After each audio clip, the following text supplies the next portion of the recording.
백성들의 입장에서는 그런 그 강압적인 애굽의 그런 감독관들에 의한 강압적인 이런 조사를 수없이 경험하면서 거기에 대한 반감을 갖고 있지 않았겠어요? 그런 데다가 모세가 나타나서 그러니까 너도 그런 어떤 그 불의의 일원으로서 그렇게 너에게 주어진 권한을 행사하는 거냐 이런 식으로 부정적으로 봤다는 것이죠. 자, 그런 사건 이후에 또 다른 사건을 경험합니다. 26절 이튿날 이스라엘 사람이 싸울 때에 동족 간에 싸우는 거 이번에는 모세가 와서 화목시키려 하여 가로되 너희는 형제들인데 어찌 서로 해하려고 하느냐 라고 했을 때 그 동족 간의 싸움에서 갑질을 하고 있는 상대적으로 우위에 있는 가해자 입장에 있는 그 사람이 하는 얘기가 27절 그 동물을 해하는 사람이 모세를 믿들여 가로되 누가 너를 관원과 재판장으로 우리 위에 세우느냐. 네가 지금 여기서 심판을 보려고 하는데 누가 너를 우리의 심판을 삼았느냐 이 얘기예요. 지금 월권하지 말아라. 우리는 너를 그렇게 심판으로 인정할 수가 없다. 관원으로 재판관으로 인정할 수 없다. 이것이 일련의 이런 그 반응들이 뭐예요?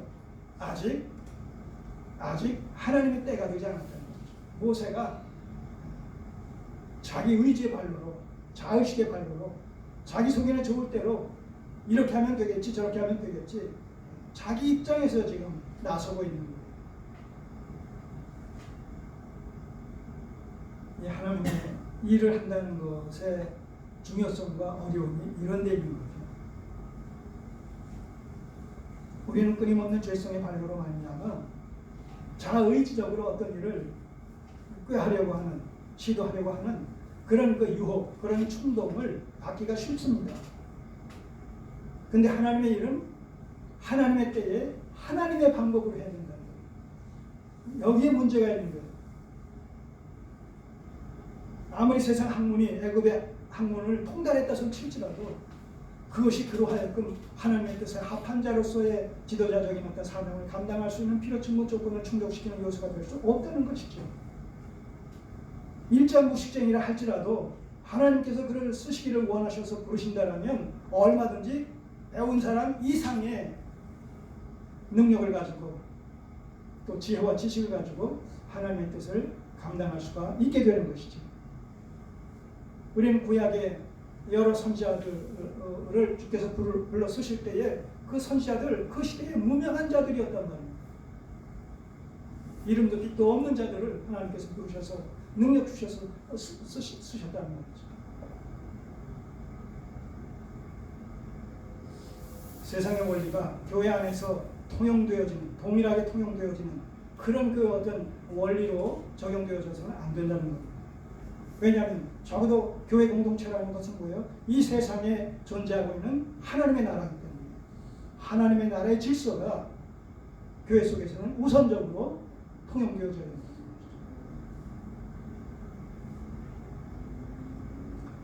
자, 그래서 누가 너를 관원과 재판장으로 우리 위에 세웠느냐? 네가 어제 애굽 사람을 죽이더니 이제 또 나를 죽이려 하느냐? 겁박을 하는 거예요. 오히려. 자, 여기서 지금 모세는 무슨 생각을 했겠어? 이거 잘못하면 내가 이거 붙잡히겠구나. 살인자로 몰리겠구나. 더구나 애굽 사람을 죽였으니까 이것이 애굽인들에게 알려지게 되면 나는 꼼짝없이 살인죄를 적용받아서 죽을지도 모르겠구나. 자, 이런 그 두려움이 이제 갑자기 몰려오는 것이죠. 그래서요, 모세가 이 말을 인하여 도주하여 미디안 땅에서 나그네가 되어 거기서 아들 둘을 낳으니라. 자, 이렇게 해서 미디안 땅으로 도망을 가게 된 거예요. 도망을 갔지만 자기는 현실적인 그런 그 상황 속에서 불가피하게 도망을 갔는데 그것은 뭐예요? 그 배후에서는 또 하나님께서 이것을 선용하시는 거예요. 하나님께서 그런 일을 통해서 도망가게 했다. 살인을 하고 사람을 죽이게 하고 그리고 도망가게 했다. 그런 차원이 아니라 자기는 자기 나름대로 자기 자유의지를 쫓아서 그렇게 했는데 그것은 하나님께서 그것을 선용하심으로 말미암아 하나님의 뜻을 이루시는 일에 그 모든 것을 사용하신다는 거예요. 그래서 궁극적으로 하나님의 뜻이 이루어진다. 역사 속에서 영웅 호골들이 자기 나라와 자기 개인의 어떤 이해관계에 얽매여서 이렇게 결정하고 저렇게 결정하고 이렇게 거짓말도 하고 저렇게 거짓말도 할지라도 하나님은 그 모든 것들을 합력시켜서 궁극적으로 하나님의 뜻을 이루시는 일에 다 선용하신다는 거예요. 그래서 미디안으로 도망갔어요. 그 미디안, 요게 이제 일단락된 거예요. 아까 그 준비시키는 그 하나님의 손길, 이제 30절부터 38절까지가 모세의 소명과 사역이라는 주제로 이제 살펴보겠습니다. 자, 미디안 광야로 도망갔는데 30절은 어떻게 시작됩니까? 40년이 참에 천사가 시내산 광야 가시나무 떨게 불꽃 가운데서 그에게 보이거늘. 자, 여기서 이제 미디안 광야에서 40년 지나서 80세가 됐을 때예요. 자, 천사가 나타났어요. 하나님께서 나타났어요. 떨기나무 불꽃 가운데. 불꽃이 떨기나무에서 불이 붙는데 이것이 타지 않고 있는 거예요. 초자연적인 현상이 나타나는 것이죠. 기이한 현상을 보면서 한 걸음 한 걸음 다가오는 거예요. 모세가 목동 생활을 하다가 그런 광경을 보면서 이 시내산이라고도 하고 출애굽기는 호렙산이라고 하죠. 호렙산이라고 했을 때는 하나의 산맥 그 줄기를 이렇게 언급하는 것일 수 있어요. 그 중에 어떤 한 봉우리, 어떤 산의 이제 시내산이다. 그러니까 호렙산과 시내산을 통용하는 겁니다. 자, 40년이 찼을 때 이제 이런 광경을 통해서 하나님께서 모세를 부르신다 하는 것을 보게 되면 뭘 추정할 수 있어요?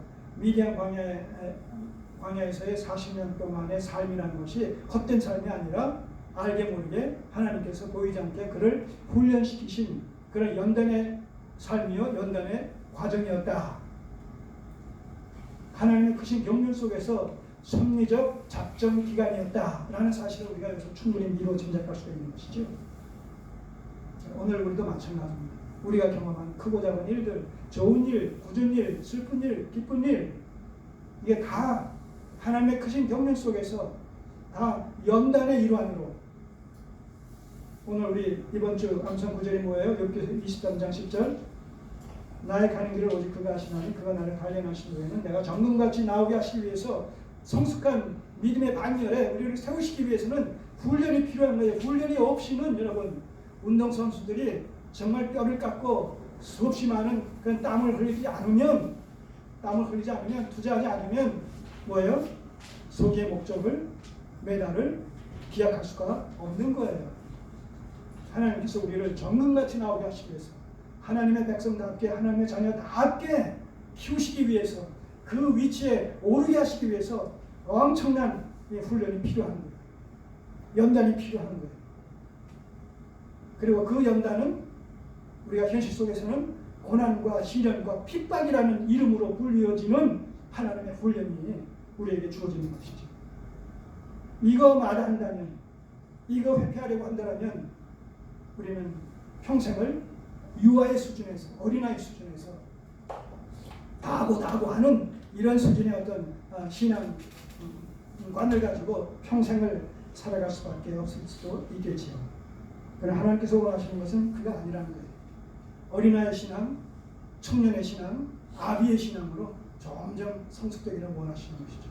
우리도 그렇게 원하는 것이죠. 그것을 원한다면 불가피하게 우리는 고난과 시련과 핍박이라는 이런 연단의 과정, 훈련의 과정을 겪어야 된다는 거예요.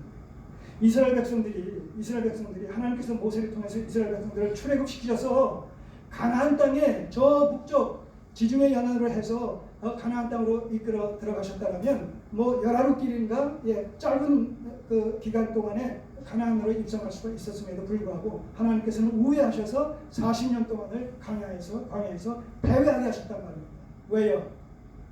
애굽에서의 모든 문화적, 사회적, 종교적, 신앙적 이런 그 우상 숭배적인 이 문화의 잔재들을 다 말끔히 떨어버리게 하시기 위해서 구습을 쫓던 옛사람의 행실을 근절시키기 위해서 연단의 현장으로 광야로 몰아내신 것입니다.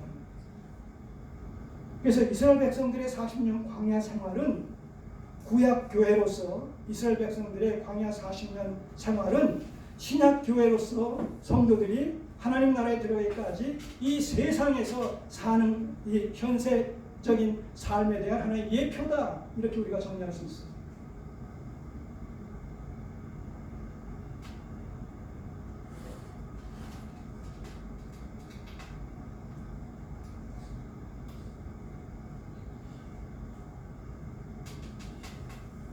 거기서 40년 살면서 미디안 제사장 이드로의 딸 십보라라는 이런 여인을 아내로 삼아서 두 아들을 낳게 되죠. 그 두 아들의 이름이 뭐예요? 게르솜과 에벤에셀이랑 엘리에셀. 게르솜과 엘리에셀. 게르솜과 엘리에셀. 게르솜은 이방의 나그네다라는 의미가 담겨 있어요. 자기가 애굽에서 이쪽으로 도망와서 미디안에서 미디안 광야에서 40년 동안 목동 생활, 목자의 이런 삶을 살아가는 것을 염두에 두고 난 아들에게 그런 의미의 이름을 지어줬다, 이렇게 우리가 볼 수가 있어요. 게르솜, 이방의 나그네. 자, 또 하나의 아들 엘리에셀을 낳았을 때 그것은 이제 소명과 관련해서 얘를 낳기 때문에 엘리에셀이라는 이름을 붙였는데, 엘리에셀이라는 이름은 하나님은 나를 도우시는 분, 이런 뜻이에요.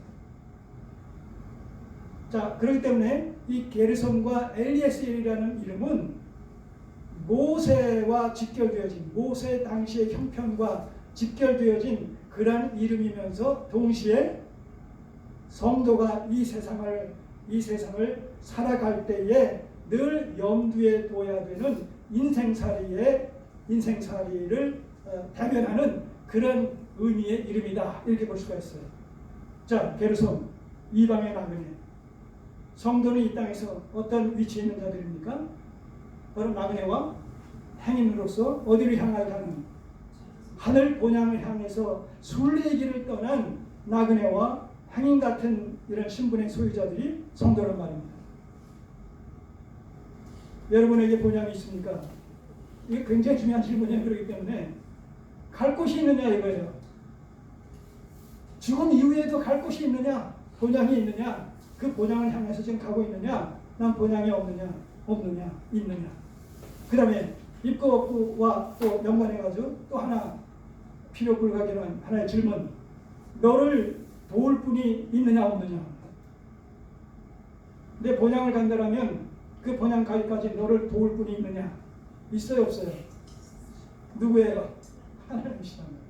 하나님이 우리를 도우시면서 우리를 하늘 본향까지 무사히 인도해 가실 것이다. 여러분, 그렇다면 되지 않았습니까? 네? 이 땅에서 어떤 우여곡절을 겪는다서 칠지라도 천지의 주제가 되시는 창조주, 우리의 구원의 주가 되시는 하나님께서 나를 붙드시고 내 손을 붙드시고 하늘 본향에 이르기까지 놓지 않으시고 끝까지 가신다고 했을 때에는 그 하나님의 손을 붙들고 불 가운데건 물 가운데건 어디 어떤 상황이건 우리는 경유해 갈 수가 있겠어요 없겠어요? 있단 말입니다.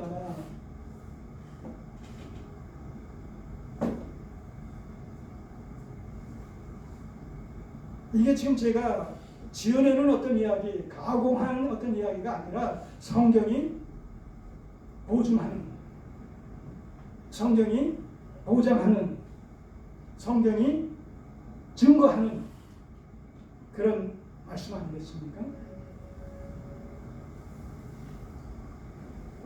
40년이 차네 80대가 됐을 때 바로 이 떨기나무 불꽃 가운데서 하나님께서 모세를 부르시는 거예요. 두려움과 호기심의 활동으로 한 걸음 한 걸음 가다 보니까 바로 떨기나무 그 불이 붙었음에도 불구하고 불타지 않는 그 초자연적인 현상을 지금 목격할 수 있는 그 앞까지 왔어요. 그때 하나님께서 이렇게 말씀하십니다. 나는 내 조상 32절 나는 내 조상의 하나님, 즉 아브라함과 이삭과 야곱의 하나님이다.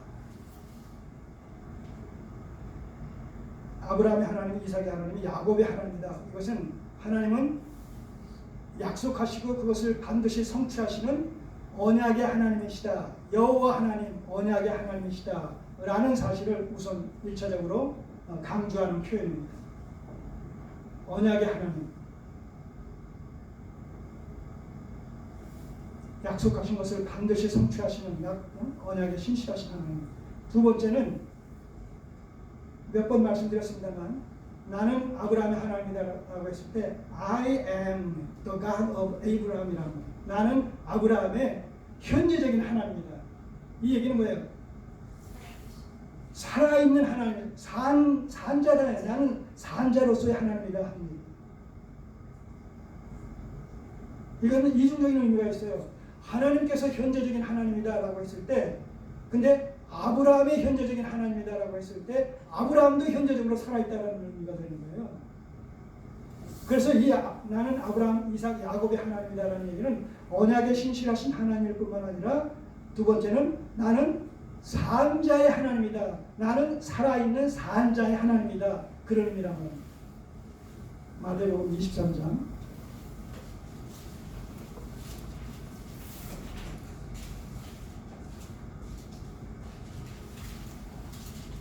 22장.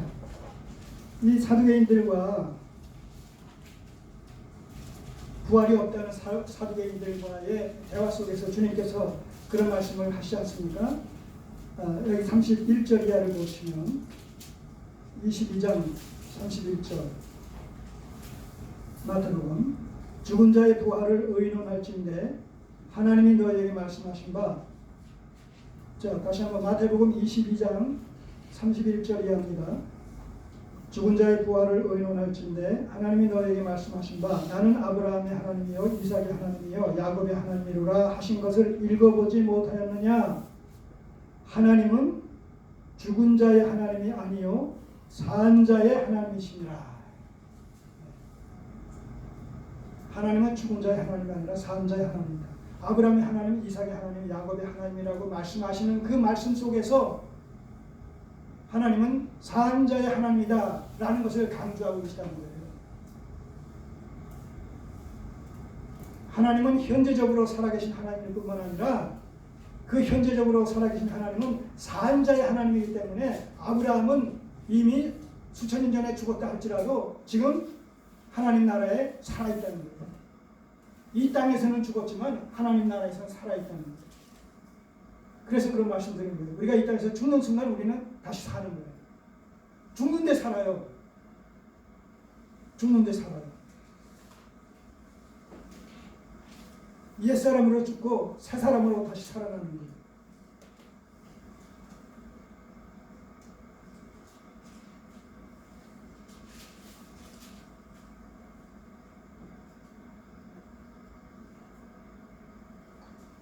예,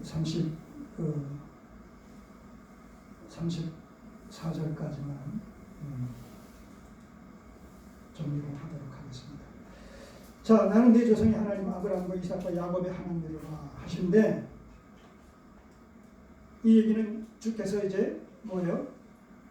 내가 아브라함 언약을 구체적으로 성취시킬 그 아브라함 언약의 성취 일환으로 저들을 애굽에서 구출할, 해방시킬 때가 지금 됐다. 지금 이렇게 지금 말씀하신 것이 다 진대 없는 거예요. 자, 하신데 모세가 무서워서, 그렇죠? 피조물이 창조주를 대하게 되면 고꾸라지는 거예요. 대면에서 볼 수 있다고요? 기직사한다고 그랬어요. 피조물이 하나님을 대하게 되면 죽어버려요.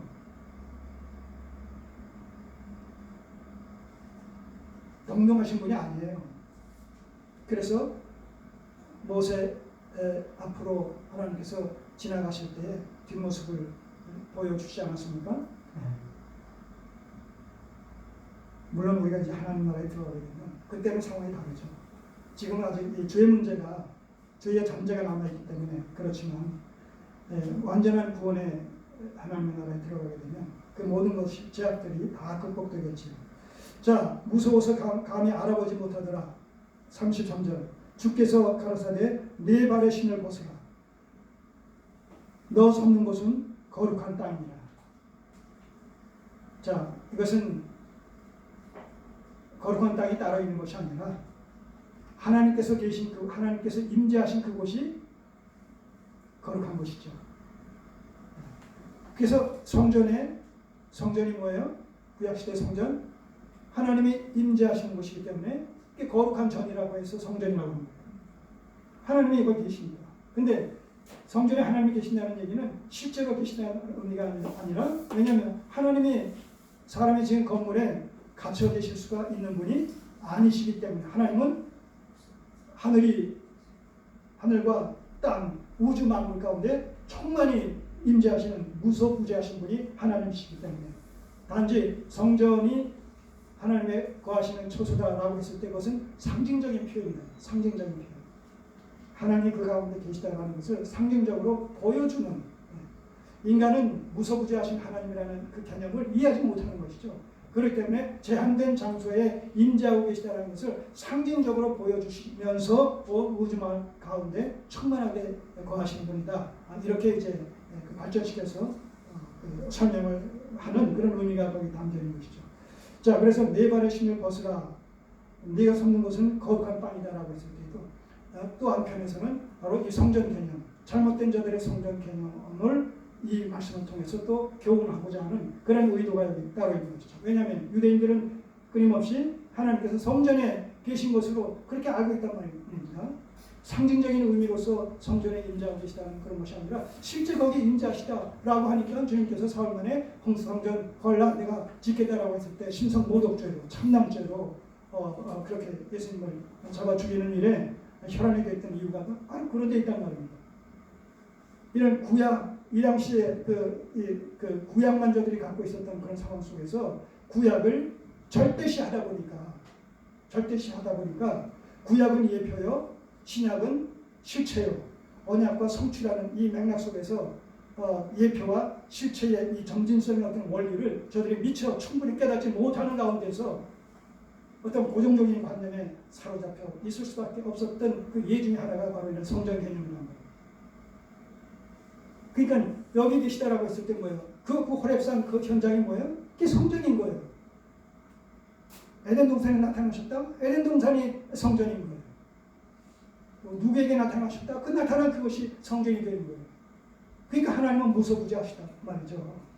근데 이것을 성전 개념으로 오해를 해가지고 하나님께서 성전에만 갇혀 계신 분으로 그렇게 저들은 알았기 때문에 이런 부작용이 날 수밖에 없었던 것이죠. 자, 네 발의 신을 벗으라. 너 있는 곳은 거룩한 땅이라.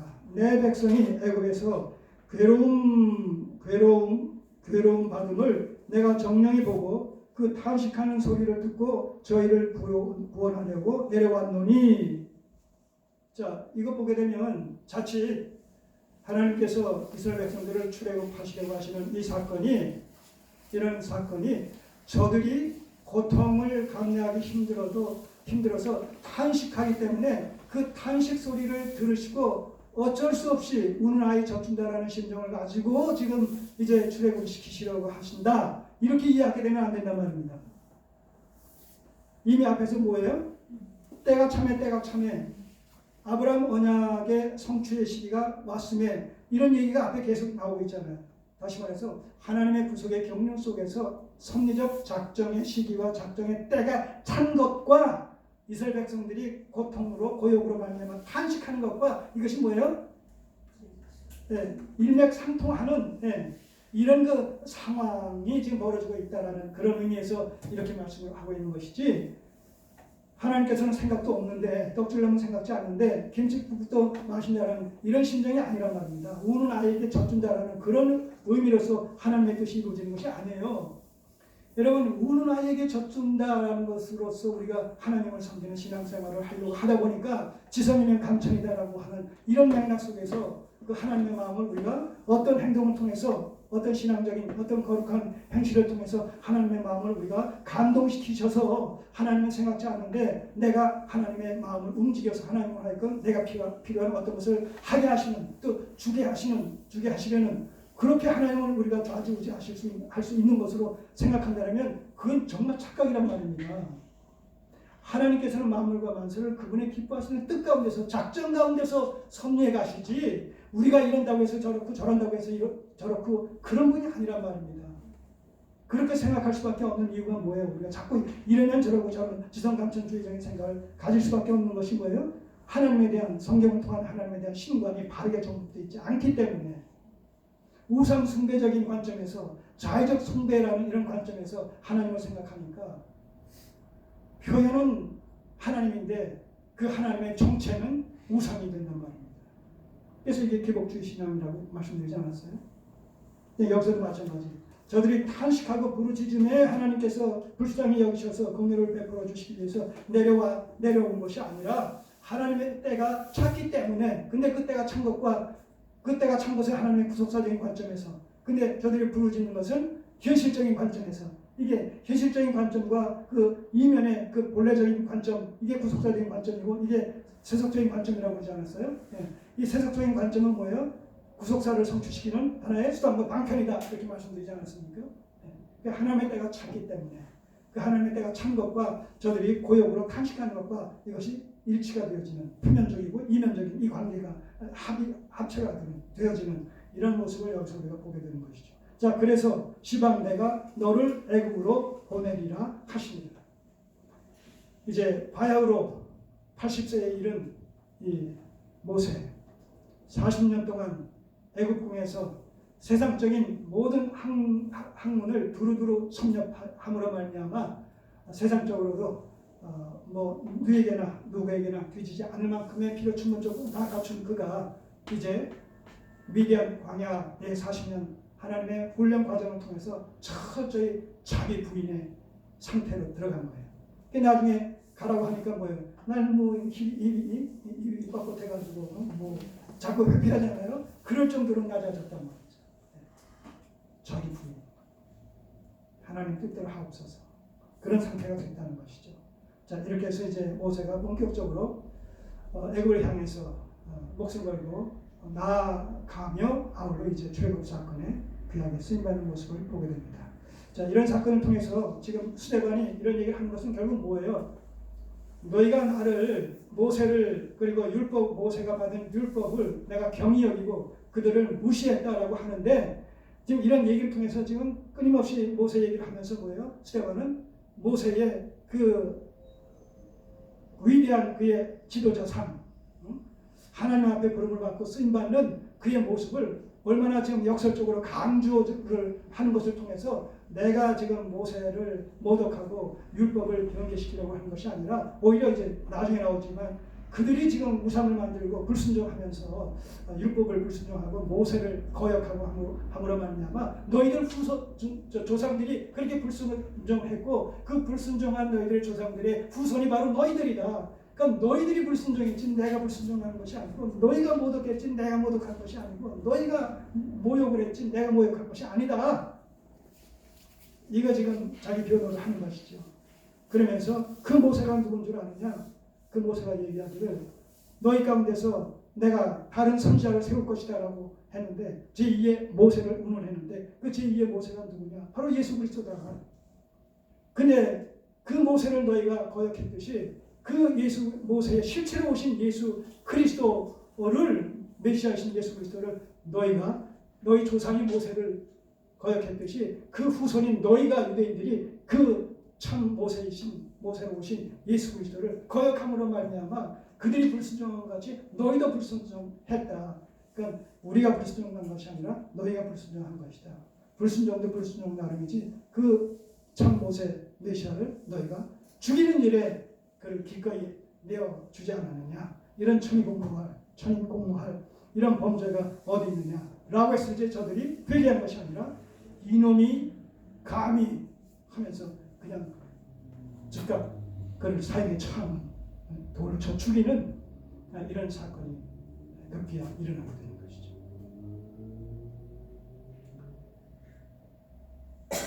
오늘 우리가 스데반의 설교를 통해서 모세의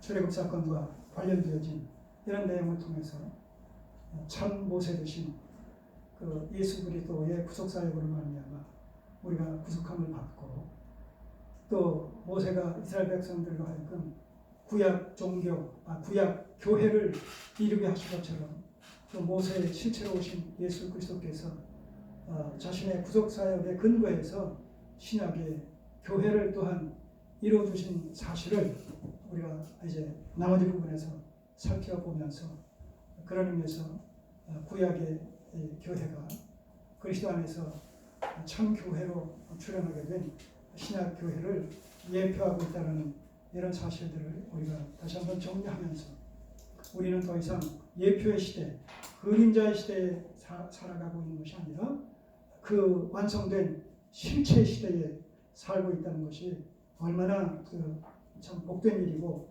감사한 일인지를 생각하시면서 우리의 남은 생애를 이 약속의 말씀을 붙들고 최종적으로 주께서 이 말씀들을 약속의 말씀들을 성취시킬 것을 우리가 믿고 확신하면서 어떤 고난 가운데서도 흔들림 없이 시종일관 초연한 이런 믿음의 자세를 가지고 달려가실 수 있는 성숙한 그리스도인들 다 되시기를 소원합니다. 기도드리겠습니다. 아버지 하나님, 참으로 주의 말씀은 살아서 좌우의 날선 검과도 같이 혼과 양과 및 관절과 골수를 찔러 쪼개기까지 한다는 그 말씀이 사실인 것을 고백드립니다. 말씀을 전할 때, 말씀을 들을 때 우리의 심령이 뜨거워지며 우리 안에서 샘솟듯이 분출되는 아버지 하나님을 향한 뜨거운 감격과 감동을 우리가 느끼지 않을 수가 없습니다.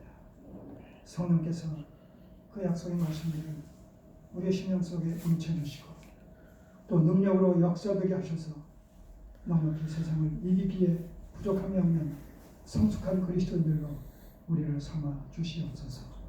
예수님의 이름으로 기도드립니다. 아멘. 일어나셔서 1장